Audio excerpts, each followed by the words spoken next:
આજની ધર્મકથા. પ્રણામ. ભક્ત કવિ નરસિંહ મહેતા એમના અધ્યાયની અંદરમાં ગઈકાલે આપણે એમના જીવનનું એવું પાન કર્યું કે જે સાંભળતા આપણને ચોક્કસપણે એવું લાગે કે આ વ્યક્તિને ફક્ત એમના આરાધ્ય દેવની ભક્તિ એમના મનમાં વસી છે એવું નહીં, એમનો આત્મિક વિકાસ પણ એટલો થયો છે. હા, એવું બની શકે કે કદાચ એ એટલા બધા આડંબર ન કરી શક્યા કે જેના કારણે એ લોકોને જતાવી શકે કે હા, આત્માની કેટલીક વસ્તુઓ અથવા ધર્મની કેટલીક વસ્તુઓનું મને જ્ઞાન થયું છે. કારણ કે એ બધું કૃષ્ણાર્પણ કરવામાં માનતા હતા. એટલે જે પણ પ્રગટ્યું એ બધું પરમાત્માની કૃપા એમ સમજીને જીવ્યા હતા. પણ એમના પદો, એમની અંદરની પરિસ્થિતિ એ કેટલી ઉદાર છે, કેટલી વિશાળ છે, એ ચોક્કસપણે વર્ણવી જતા હતા. એમનું એક પદ હતું, જળકમળ તું છોડી જાને બાળા, સ્વામી અમારો જાગશે. એમનું એક પ્રભાતિયાની અંદરનું આ એક પદ છે. પ્રભાતિયામાં એ વર્ણન કરે છે કે જ્યારે કૃષ્ણ કાલી દમન કરવા માટે જાય છે, કાળિયા નાગનું દમન કરવા માટે, ત્યારે કુદરત જાણે એ કાળિયા નાગને પ્રેરણા કરી રહી છે. જળકમળ તું છોડી જાને બાળા, સ્વામી અમારો જાગશે. આ પ્રકૃતિનો સ્વામી એટલે કે કૃષ્ણ એ જાગશે, અને જો એ જાગી જશે પછી તારી જે પરિસ્થિતિ થશે ને એ બહુ જ નબળી હશે. એના કરતાં એક કામ કર, એ જાગે એ પહેલાં જ તું આ જળકમળ છોડીને વયો જા. અને આ પદની બહુ સામાન્ય વ્યાખ્યાઓમાંથી જરાક ઊંડા ઉતરી અને નરસિંહ મહેતા આગળના પદોની હારે જે રીતે એને લિંક કરે છે એ જોતાં એમની પર ઉવારી જવાનું મન થાય. કારણ કે એમણે આનો બીજો અર્થ, આધ્યાત્મિક અર્થ એટલો સરસ રીતે રખ્યો છે કે આ કાળિયા દમન એટલે શું? તો કે કામનું દમન, ક્રોધનું દમન, મોહનું દમન, દર્પનું દમન, અને જે ઈચ્છાઓ આપણા મનની અંદરમાં વાંઝણી રહી ગઈ છે, બસ અતૃપ્ત રાખે છે આપણને, એવી બધી ઈચ્છાઓનું દમન એટલે કાળિયા દમન. આ બધા કાળા કષાયોનું દમન. અને એટલે એ જાણે આ કષાયોને કહી રહ્યા છે, જળકમળ તું છોડી જાને બાળા, સ્વામી અમારો જાગશે. આ દેહોનો સ્વામી એવો આત્મા એ જ્યારે જાગશે ત્યારે તમારા બધાની જે પરિસ્થિતિ થશે ને આ કષાયોની, એ બહુ ભૂંડી હશે. અને એટલે જ અત્યારથી હું તમને કહું છું કે તમે આ બધું છોડીને વયા જાઓ. આપણને કેટલી જબરદસ્ત એક અંદરની ધારા લાગે. જેના મનમાં ભક્તિ પ્રગટતી હશે, જેના મનમાં અધ્યાત્મ જાગતું હશે, એ બધા લોકોની ભાવનાઓ અલગ અલગ પ્રકારે, અલગ અલગ ખૂણેથી બેઠા હશે, જીવતા હશે, તો પણ કેટલી કોમન નીકળતી હોય. આપણે ત્યાં શત્રુંજયના સ્તવની અંદરમાં બહુ સરસ લખ્યું છે, બાપલડા રે પાતીકળા, શું કરશો તમે હવે રહીને રે, શ્રી સિદ્ધાચલ નયણે નિરખ્યો, દૂર જાઓ તમે વહીને રે. જે પાપોથી, જે કર્મોથી આપણે જિંદગીભર ડર્યા, જે કર્મોને આપણે જિંદગીભર કોસ્યા કે કર્મના ઉદય છે, હવે શું કરી શકીએ, એમ કરી અને જે કર્મોની સામે આપણે લાચાર થઈને બેઠા, એ કર્મોને અહીંયા કવિ બહુ સરસ રીતે ખુમારીપૂર્વક એમને કહે છે કે હવે તમે બિચારા થઈ ગયા ભાઈ. અત્યાર સુધી હું બિચારો હતો અનાદિકાળથી તમારી સામે, હવે તમે બિચારા થઈ ગયા. કારણ કે હવે મેં સિદ્ધાચલને નયણે જોઈ લીધો છે. હવે મારામાં જે પ્રગટશે અને હવે મારો આત્મા જે ખુમારીવંત બનશે, એ ખુમારી જાગ્યા પછીથી હવે તમારી હાલત બહુ નબળી થવાની. એના કરતાં તમે પ્રેમથી નીકળી જાઓ, એ તમારા માટે સારું છે. કેવી સિમિલારિટી લાગે આપણને. એકવાર જેનામાં આત્મપ્રદેશ, આત્મ સ્વરૂપ, આ બધાની અનુભૂતિઓનો પ્રવેશ થાય, એ પછીથી અંદર જે તરંગો પ્રગટે એ ધર્મના વાડાઓ છોડીને કેટલા સાહજિક રીતે એ એકબીજાને અનુરૂપ પ્રગટતા હોય છે. પરમાત્માને પામ્યા સિવાય માયાના બંધનો તૂટતા નથી અને પરમ તત્વની પ્રાપ્તિ જે છે એ માયા બંધનો તોડવાના આધારે જ ગણી શકાય. આ બંને સિદ્ધાંતોને એમણે એ પ્રભાત્યાની અંદરમાં એટલા સરસ રીતે વણ્યા કે જ્યારે કાળિયા નાગનું દમન કૃષ્ણ કરે છે ત્યારે છેલ્લા પદની અંદરમાં નરસિંહ મહેતા હરખાઈને એ વસ્તુને પ્રભાતિયાની અંદરમાં લખે છે કે આ કાળા કષાયો, આજે મારી પાસે કુકર્મ કરાવનારા કાળા કર્મો જે છે, આજે એનું દમન થઈ ગયું અને આજે હું પરમ તત્વમાં લીન થઈ ગયો. મહોપાધ્યાય યશોવિજયજી મહારાજ સાહેબ એ જ્યારે પોતાના સ્તવનની અંદરમાં આ કડી લખે, મોહ મહાહરી જીત લિયો મેદાન મેં, ત્યારે એમની જે ખુમારી દેખાય કે જાહેરની અંદરમાં આવું કહી શકે કે જંગની અંદરમાં, યુદ્ધની અંદરમાં જે મોહ નામનો મહાશત્રુ હતો એને મેં જીતી લીધો છે પરમાત્માની કૃપાના પ્રભાવે. ત્યારે આપણને સમજાય કે આ બધા લોકોની અંતરંગ દશા એ કેટલી ઉચ્ચતમ હતી. અત્યારે આપણે જોડકણાઓ ને પ્રાસ ને શબ્દો, કોઈ પણ રાગ ઉપાડીને એની અંદરમાં શબ્દો ઘુસાડી અને એને સ્તવનો ગણતા આપણને જરાય સંકોચ નથી થતો, પણ ખરેખર આપણને એવું લાગે કે અનુભૂતિમાંથી જે નથી નીકળી એ વાતોને મમડાવવાથી આપણે બહુ વિશેષ પામી શકશું નહીં. જે અનુભૂતિના સ્વામી છે ને એ લોકોએ જે રચ્યું છે એ જ કદાચ આપણને અનુભૂતિ તરફ લઈ જાય. નરસિંહ મહેતામાં ના પદોની અંદરમાં એક ઊંડાણ, એક ભક્તિ ભલે સામાન્ય છે પણ છતાં પણ એ સામાન્ય દેખાતી વસ્તુઓની અંદરમાં બહુ જ વિશેષ એમણે ઊંડાણ ભર્યા, એમને તત્વો ભર્યા. બીજી પણ આવી અનેક કવિતાઓ એમણે જ્યારે લખી, ગોરસ વલોવવા ઉઠ્યા યશોમતી રાણી, વિસામો દેવાને ઉઠ્યા સારંગ પાણી. એક નાનો બાળક એ પોતાની માતા જ્યારે વલોણું કરવા બેઠી છે ત્યારે એનો હાથ ઝાલી અને એમને વિસામો આપે છે. આ ઉત્પ્રેક્ષા છે. આ ઉપનય દ્વારા જે જણાવવા માંગે છે આ છે કે આપણે બધા પ્રભુના બાળક.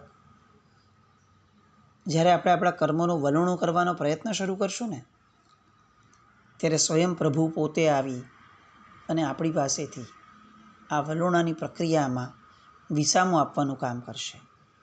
બાકીનું કામ એ કરશે, પણ શરૂ આપણે કરવું પડે. કેટલી બધી સુંદર કલ્પનાઓ અને કેટલા સામાન્ય નયો દ્વારા આ ભક્ત કવિની કવિતામાં આપણને મળે. એમને ઈચ્છા થયેલી એકવાર પોતાના અંદરમાં એક અનેરો આનંદ પ્રગટ્યો હતો. કૃષ્ણ ભક્તિમાં એ ખૂબ નાચ્યા હતા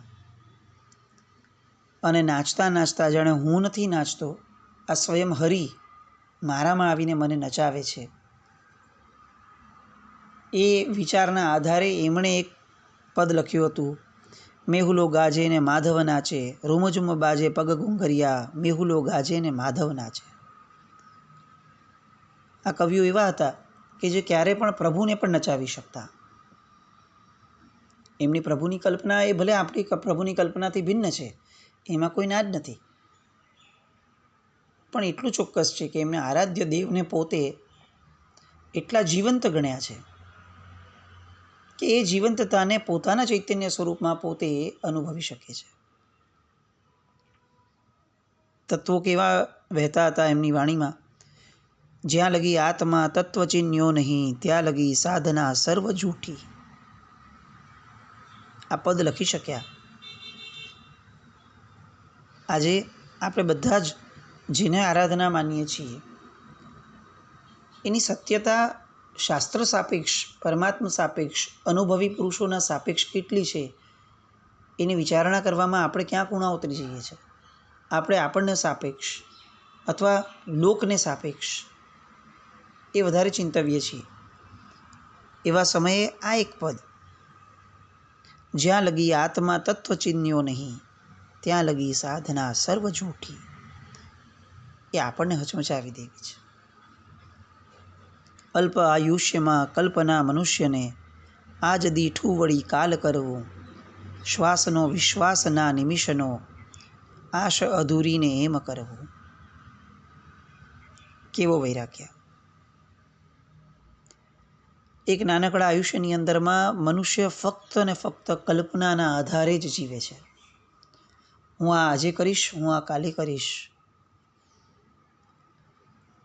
અને એ આત્મતત્વના સાક્ષાત્કાર માટેની દિશા માટે એણે જે વિશ્વાસ રાખ્યો છે ને કે હું આ કાલે કરીશ, એ ફક્ત એની અધૂરી આશ રહેવાની.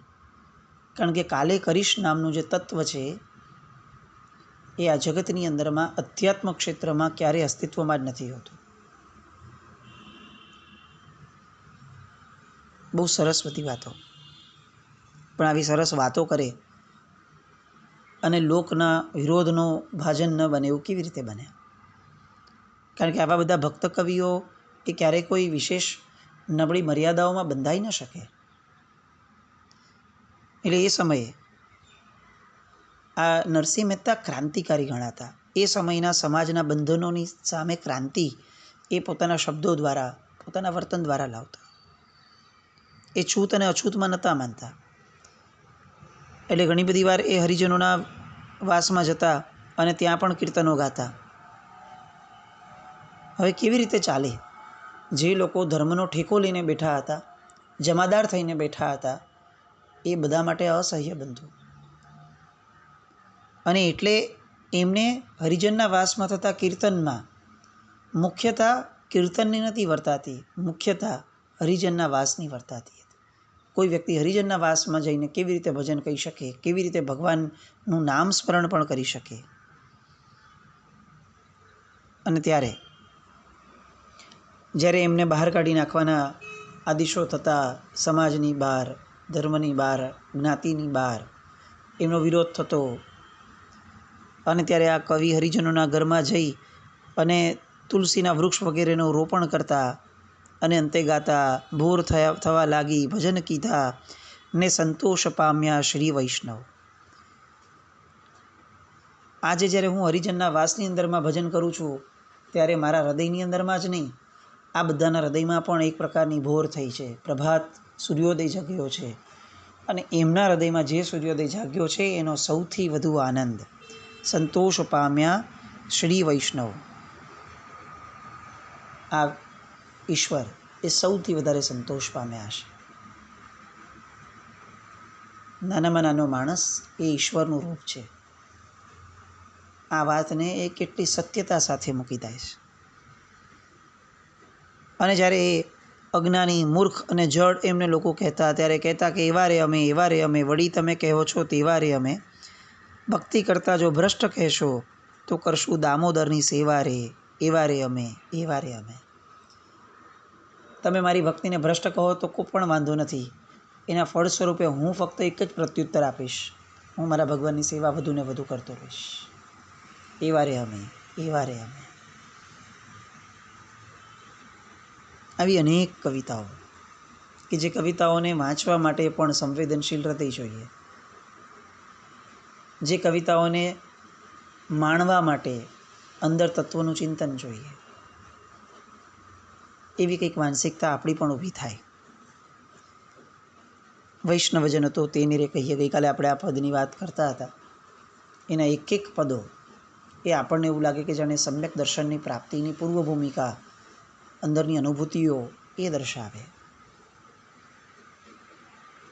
એક એક લાઈન, આપણે બહુ પ્રચલિત ભજન છે, એક એક લાઈનને સાંભળીએ અને આપણને ખરેખર એવું લાગે કે જો વૈષ્ણવજન આવા હોય તો ચોક્કસપણે જૈન જન તો આવો હોવો જ જોઈએ. કેટલી પવિત્રતા એક એક શબ્દોમાં એમણે મૂકી છે. એમણે ક્યાંક બહુ સરસ રીતે એ પણ કહ્યું છે, વેદ તો એમ વદે શ્રુતિ સ્મૃતિ સાખદે કનક કુંડળ વિશે ભેદ નો એ ઘાટ ઘડિયા પછી નામ રૂપ જૂજવા અંતે તો હેમનું હૈયું હોલે રે. એ ઈશ્વરે ઘાટ ઘડ્યા પછી નામ અને રૂપ બધા અલગ અલગ હોય તો એમાં શું, અંતે તો બધું શું, હેમનું હેમ. હેમનું હેમ જ છે ને. સુવર્ણના ગમે તેટલા અલંકાર બને પણ અંતે તો એ સુવર્ણ જ છે.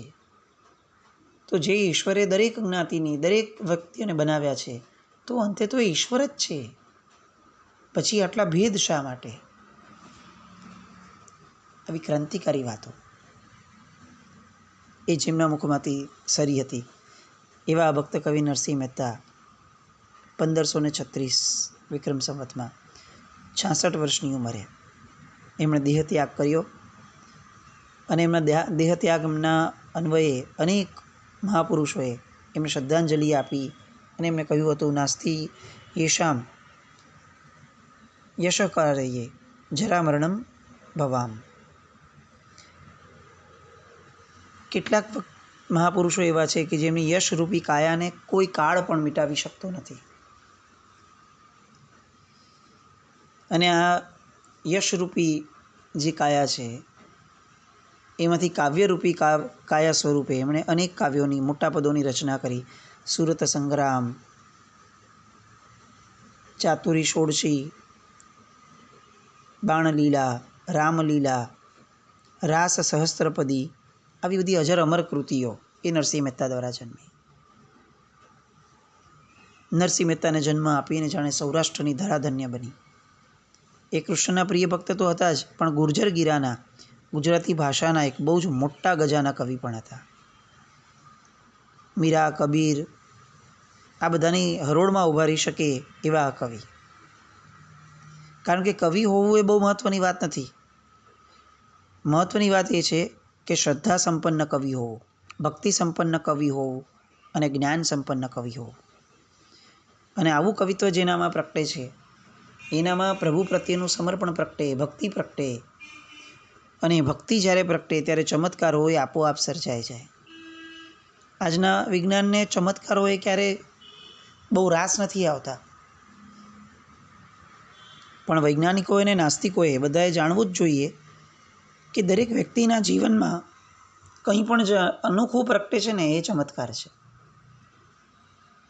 આપણે એમ કલ્પના કરીએ કે ન્યૂટનના જીવનની અંદરમાં કે પેલા થોમસ આલ્વા એડિસનના જીવનની અંદરમાં કે રુધરફોર્ડના જીવનની અંદરમાં, આ બધાના જીવનની અંદરમાં અચાનકથી જે પ્રગટ્યું કે જેને જગત, વૈજ્ઞાનિક જગત બહુ જ ઊંચું અને બહુ અલગ દરજ્જાનું સમજે છે, એ કંઈ એમને એમ નથી પ્રગટ.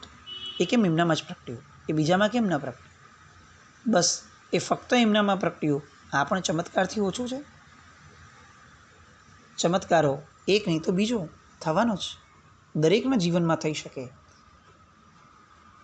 પણ આ ચમત્કારોને પ્રગટ કરનાર જો કોઈ છે તો એ પરમાત્મા તત્વ છે. અને એ પરમાત્મા તત્વને જેમણે સ્પર્શી લીધું છે ને એ મનુષ્યને મર્યાદામાં ક્યારે બાંધી નથી શકાતા. એ ભક્તજન જ હોય. મીરા, નરસિંહ, મહાપ્રભુ, રામકૃષ્ણ પરમહંસ આ બધાના નામો, વાતો બધી સાંભળ્યા પછી આપણને ખરેખર એવું લાગે કે મર્યાદામાં બાંધવું એ શક્ય નથી. આ લોકોને જે પ્રભુની સાથે બંધાયા છે એને હવે કઈ મર્યાદા બાંધી શકશે? બસ આ એક પ્રયોગ આપણો ભક્ત કવિઓના જીવન ચરિત્રોના, જે જૈન કુળમાં નહોતા જન્મ્યા. ઘણી બધી વાતો આપણે ગઈકાલે પણ કરી. એક પ્રશ્ન આવ્યો હતો, સામાન્ય રીતે એ વિચારને પણ ન્યાય આપવા જેવો છે એવું વિચારી કદાચ ઘણાના હૃદયમાં પ્રગટ્યું હશે કે આ બધા લોકોની વાતો કરીએ છીએ તો આ બધા લોકોએ આપણા પરમાત્માના શાસનને, જૈન ધર્મને, આ બધા ભક્ત કવિઓ કે અજૈન પુરુષો જે થયા સંતો, એમાંના કેટલાક એવા પણ ખરા કે જેમણે જૈન ધર્મને પારાવાર નુકસાન પહોંચાડ્યું છે. ચોક્કસ આ પ્રશ્ન હતો ત્યારે ચોક્કસ એવું લાગ્યું કે યસ, વાત ખોટી નથી જરા પણ આપણે જેમને સ્તવ્યા છે આ બધા જેન્યુઇન ભક્ત કવિઓ હતા.